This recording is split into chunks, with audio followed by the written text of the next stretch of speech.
तो राधिका के दोस्त को सुना आपने, जो राधिका के परिवार पर ही सवाल खड़े कर रही है, बता रही कि कैसे राधिका का जो परिवार था वो पाबंदियां लगाया करता था। लेकिन इस पूरे हत्याकांड में 5 कारतूस का जो राज है वो भी खुल के सामने आ गया है। राधिका के पिता दीपक ने 5 राउंड फायरिंग की थी। राधिका को 4 गोली लगी थी और 1 गोली रसोई में नीचे के हिस्से में लग गई थी।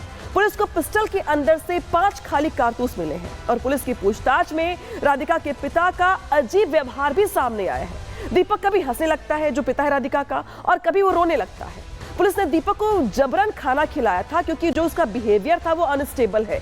कभी वो बेटी के गम में दिख रहा है, कभी वो हंसने लगता है, और इसीलिए अब पुलिस की ओर से जो जांच का दायरा है वो भी यहाँ पर बढ़ा दिया गया है। साथ ही अब इस घटना को लेकर के राधिका के दोस्तों की ओर से भी कई बड़े खुलासे किए जा रहे हैं।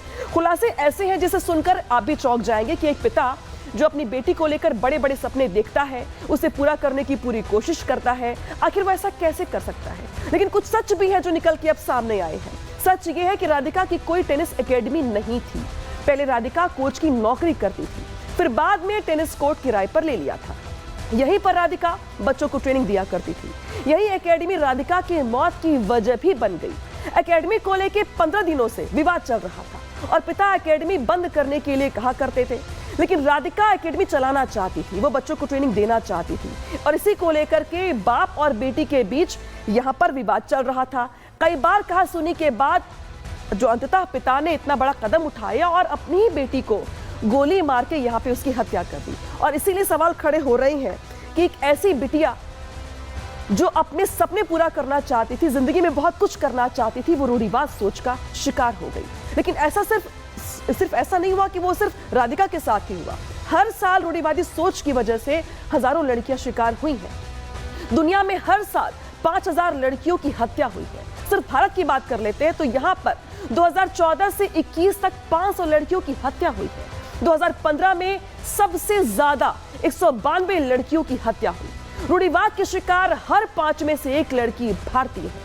दुनिया में हर दिन 137 लड़कियां मारी जा रही हैं और ये जो आंकड़े हैं ये संयुक्त राष्ट्र के भी हैं, एनसीआरबी के भी हैं, और जो चौंकाते भी हैं कि जिस देश में जहां पे लड़कियों को देवी बना के पूजा भी की जाती है, उन्हें कंधे से कंधा मिला के आगे बढ़ने के लिए प्रोत्साहित किया जाता है, आज उसी की रूढ़िवादी सोच की वजह से हत्या कर दी जा रही है। और इसीलिए अब यहाँ पर राधिका के पिता को लेकर, परिवार की सोच को लेकर सवाल खड़े हो रहे हैं। सवाल खड़े होते हैं कि आखिर क्यों पिता ने ऐसा किया, जिस बेटी को पढ़ाया लिखाया, उसे टेनिस का प्लेयर बनाया, उसे दुनिया में नाम कमाने के लिए भेजा, फिर आखिर ऐसा क्या हुआ और आखिर ऐसा क्यों हुआ जब पिता ने ही बेटी की जान ले ली। रिपोर्ट दिखाते हैं आपको।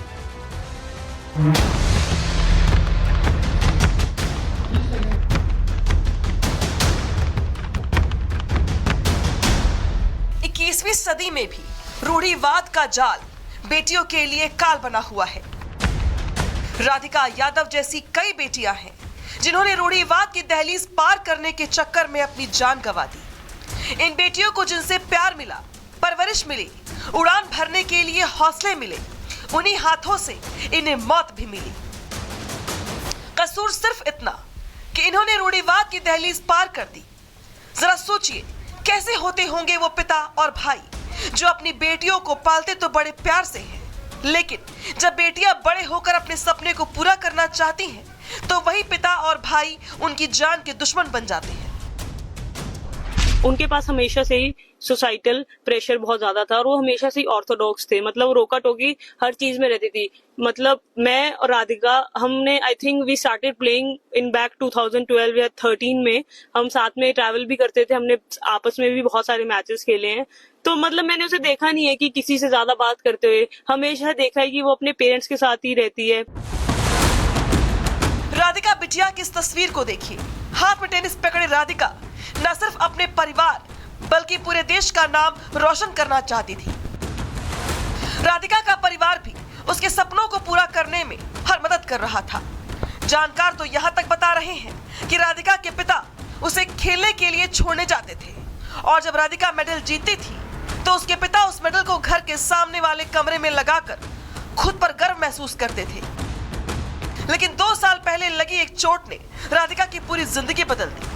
राधिका को टेनिस छोड़ना पड़ा, लेकिन उसने हार नहीं मानी। राधिका ने टेनिस कोर्ट को किराए पर लेकर बच्चों को ट्रेनिंग देना शुरू कर दिया।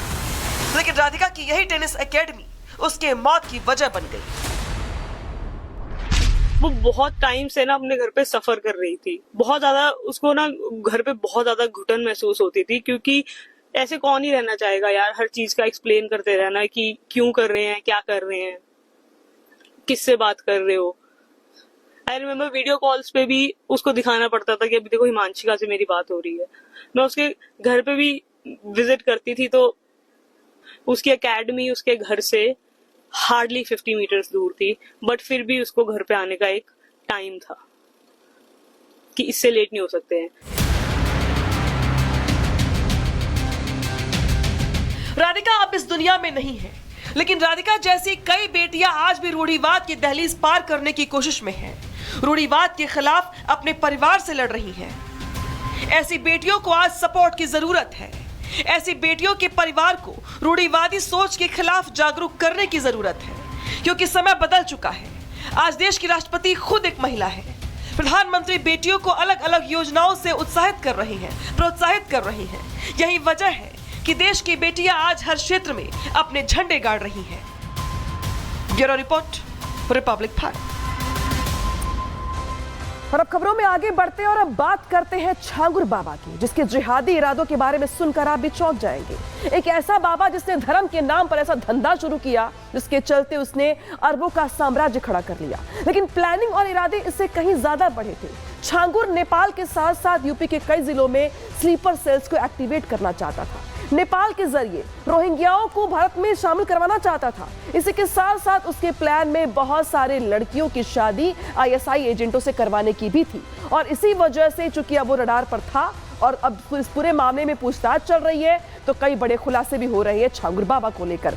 छांगुर बाबा की जो संपत्तियां हैं उसको यहाँ पर पकड़ा जा रहा है, उन्हें यहाँ पे जब्त किया जा रहा है, और जो बाबा के करीबी थे अब उन करीबियों से भी कई राज उगलवाए जा रहे हैं बाबा के, और जो खौफनाक साजिश थी उसका खुलासा भी यहाँ पर किया जा रहा है। खुलासा क्या है ये जान लीजिए। छांगुर बाबा की खौफनाक साजिश का यहाँ पे खुलासा ये हुआ है कि आईएसआई से नजदीकी बढ़ाने में ये जुटा हुआ था, और छांगुर आईएसआई से नजदीकी बढ़ाने के लिए काठमांडू भी गया था। सुरक्षा कारणों से पाक दूतावास में दाखिल नहीं हो पाया था। हिंदू युवतियों का धर्मांतरण करवा करके बड़े प्लान की तैयारी कर रहा था। आईएसआई एजेंट और स्लीपर सेल से निकाह करवाना चाहता था, जिससे सीमावर्ती कस्बों में आईएसआई की जो गतिविधि है वो बढ़ सके। देश विरोधी सूचनाएं इकट्ठा करने में आसानी होती, और ऐसा करके खाड़ी देशों में अपना कद बढ़ाने की प्लानिंग थी उसकी। लेकिन सभी प्लानिंग पर यूपी एटीएस की ओर से पानी फेर दिया गया। जब यूपी एटीएस की ओर से ये बड़ा खुलासा किया गया, जांच की जा रही है, जो उसके गुर्गे थे उन्हें दबोचा जा रहा है, और इस पूरे मामले में जो पूछताछ है वो भी चल रही है, और हर रोज बड़े खुलासे भी